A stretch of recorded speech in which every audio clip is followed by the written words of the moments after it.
The narrative commences in the expansive savannah of Africa, where a female cheetah was leisurely spending some precious moments with her young cubs. Suddenly, she became aware that a hunter was drawing near. Shortly thereafter, a lion appeared and advanced towards the cheetah. The mother cheetah endeavored to protect her cubs by sprinting and attempting to divert the lion's attention away from them, but despite her incredible speed, she found herself encircled by several lionesses who launched an attack on her, and consequently the female cheetah was tragically killed.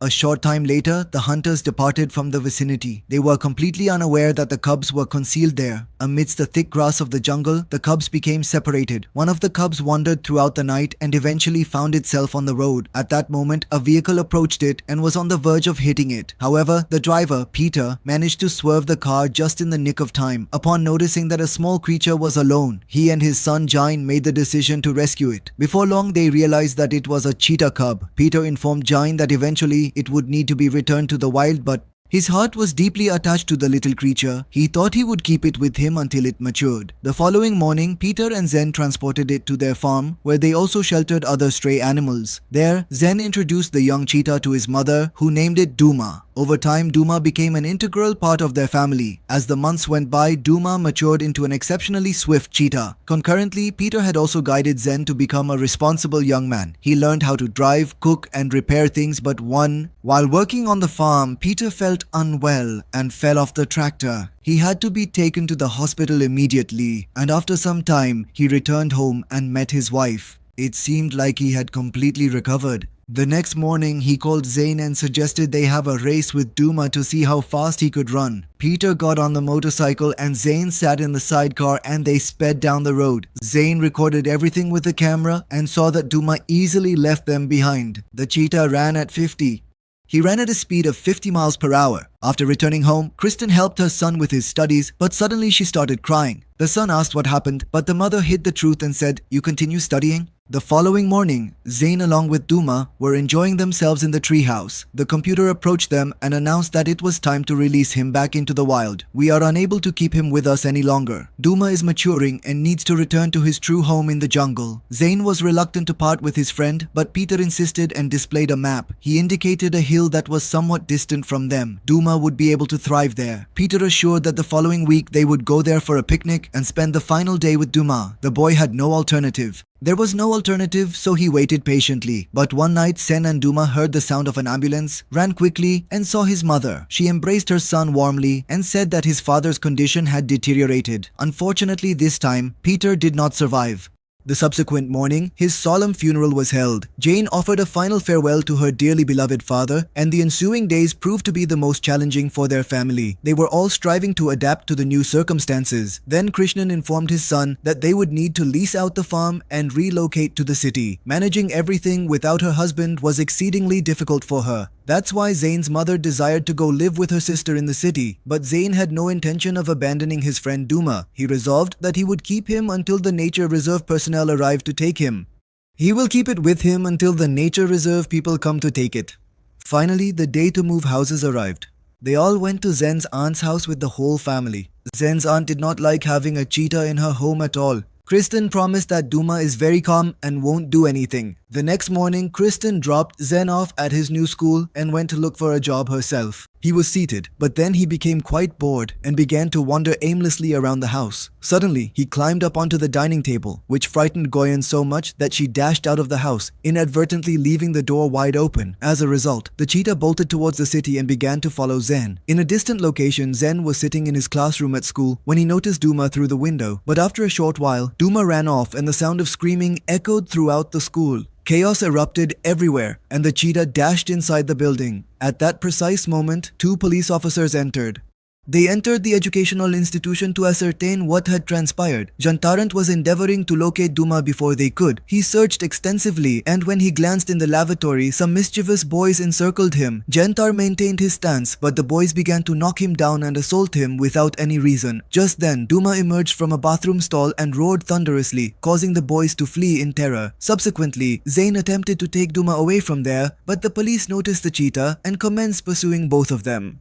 They sprinted swiftly and successfully evaded the pursuing police officers. Both of them concealed themselves in a nearby park. Until the situation was resolved, it became evident that Duma was not secure in this expansive city. At that moment, he recalled his father's strategy. He resolved to transport Duma to his new residence situated on the hill to ensure his friend's safety. He returned to his farm, retrieved Peter's aged motorcycle and the map, and embarked on the same route. Several hours later, the motorcycle depleted its fuel, compelling them to halt on a desolate road. There was only one bottle of water today. Both of them pushed the motorcycle, and after walking a little further, they saw a crashed plane. John decided to set up camp there. At the end of the day, he slept inside the plane while Duma kept watch outside.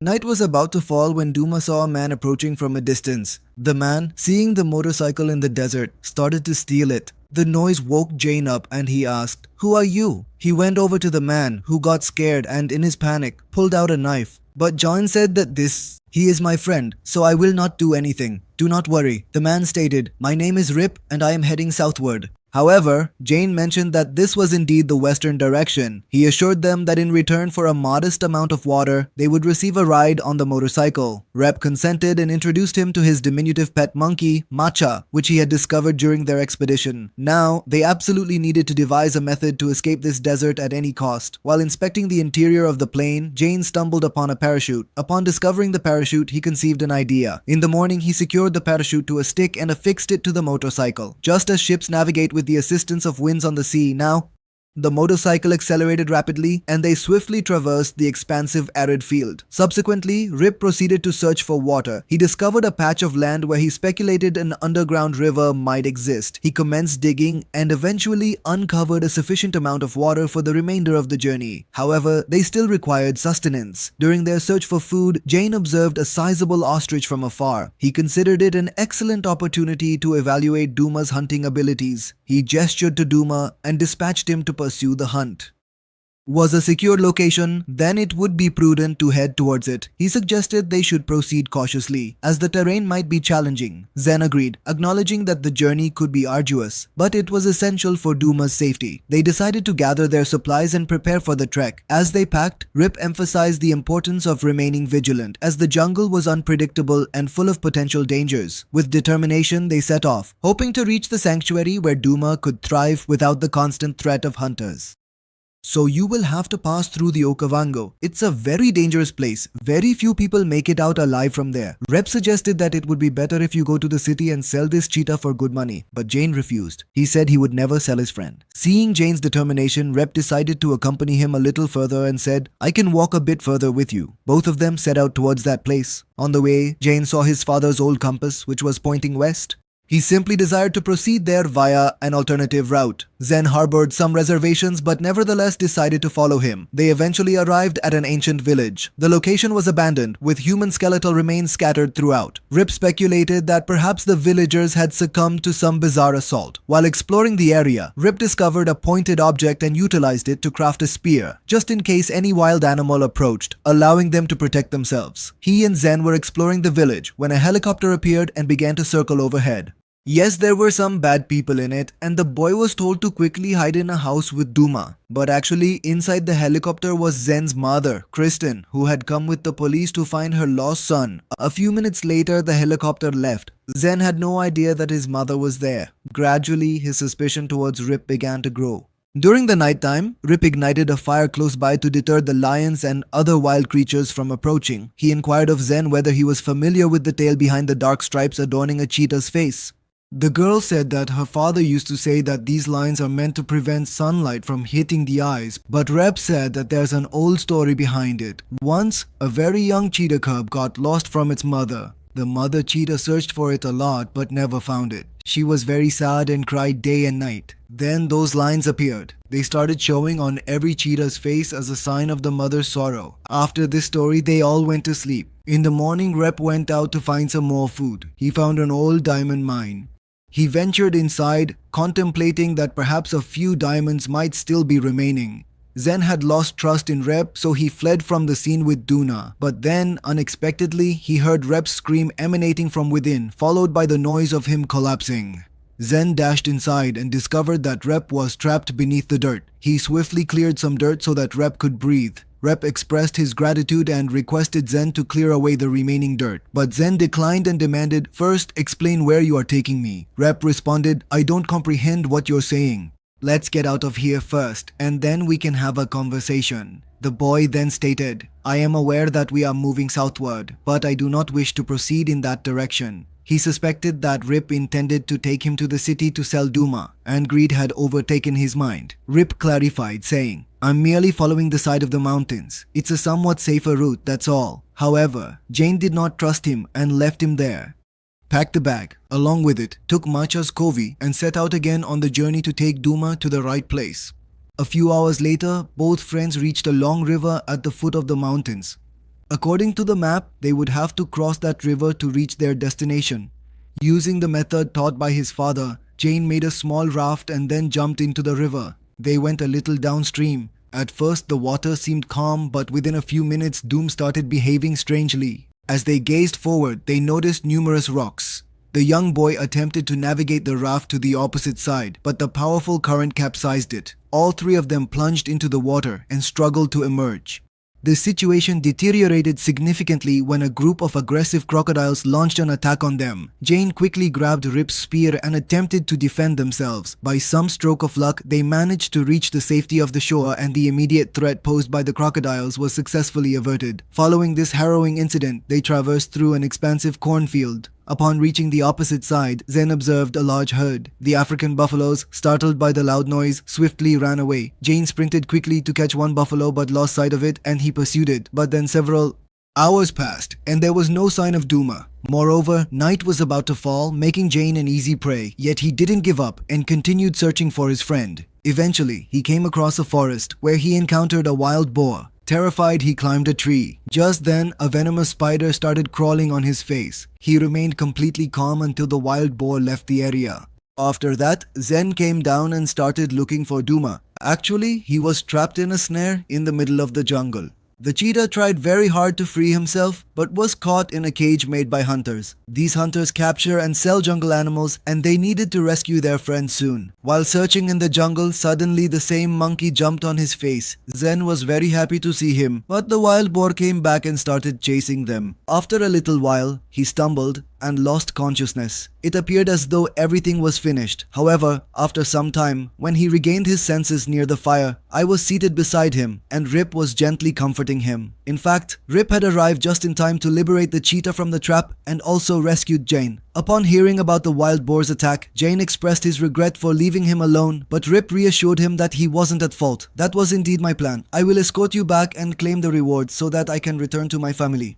Oh, he mentioned that many years ago, he departed from his village. He left behind his wife and children there and ventured to the city to try his luck. But one unfortunate event after another went wrong, and he eventually ended up in jail. He had been incarcerated for many years. After being released, he consistently tried to earn enough money so that he could return to his family. Hearing all of this, Zen began to trust him a little more. He made the decision that he would assist Dumaku in reaching his new residence. Prior to that, they both ventured out in search of sustenance and discovered 2 deer within the forest. Jain instructed Duma to pursue them, but the cheetah had not yet acquired the skill of hunting. Consequently, once again, he allowed his prey to escape. They were extremely hungry, yet they couldn't capture anything. As darkness fell, they noticed numerous lights in one section of the forest where a group of tourists had set up camp. At this point, Rip and Zen devised a strategy. As soon as dawn broke, Zen approached the tourist group and feigned.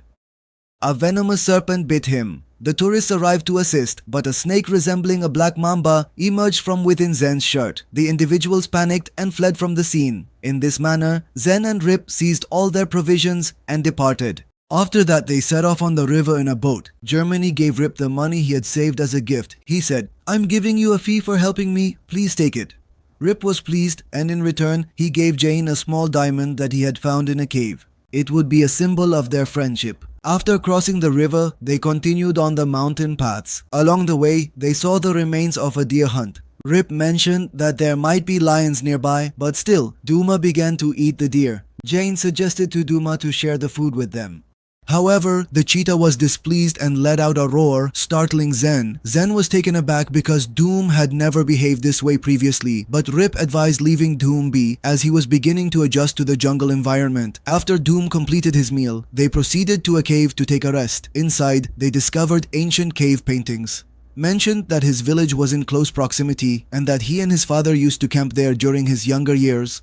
However, at this moment, everything had undergone a transformation. He mentioned that eventually, this cave would also fade from memory, and those who visit in the future would reflect upon hearing this. He expressed that he is not fond of change whatsoever, as everything in his life shifted after his father's passing. He sensed that following the explosion, even more transformations would occur, and he was not fond of any of it. It was explained to him that change is an inherent aspect of the world. It cannot be halted, but it's not necessarily true that every change is negative. Observe, due to that change, you have become resilient.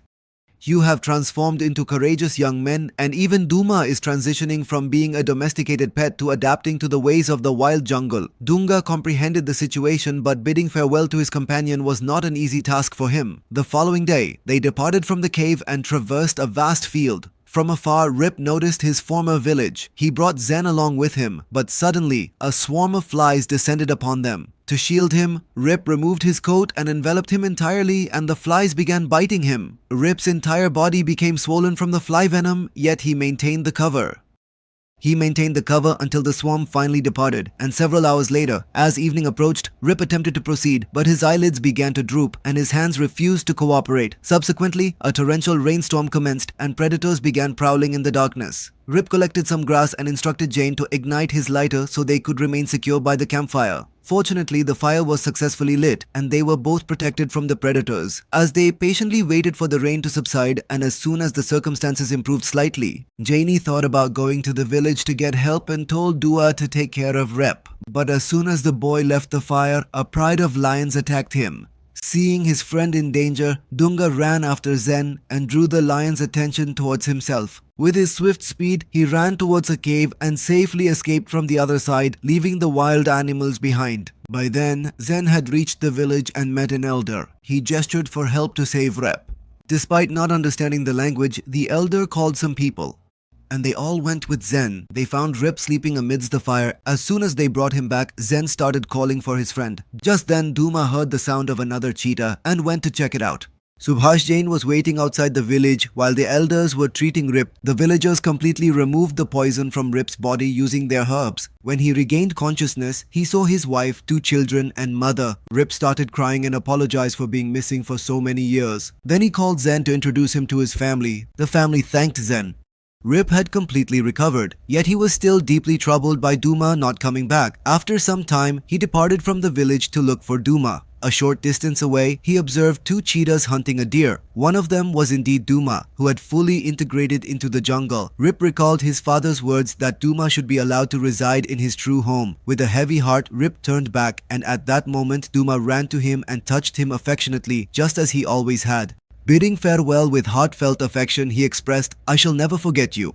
Ripley observed both companions separate and summoned Zen to his side, tears beginning to form in the young boy's eyes. A few days later, we witnessed Kristen laboring on her farm, yearning for her son's return, and then Jin indeed came back. He was dressed in Rip's driving attire on his father's motorcycle. Accompanying him was his newfound friend, Macha the monkey. Upon seeing her son, Kristen rushed to him and embraced him warmly. He promised that he would never leave them alone again. Both of them started their lives anew. Things weren't the same as before, but Jane said that he had become responsible now. He assured that he would manage every task on the farm just like his father did. Additionally, he was very happy to be a part of the forest. If you liked the video, please give it a thumbs up and subscribe to the channel. See you in the next video.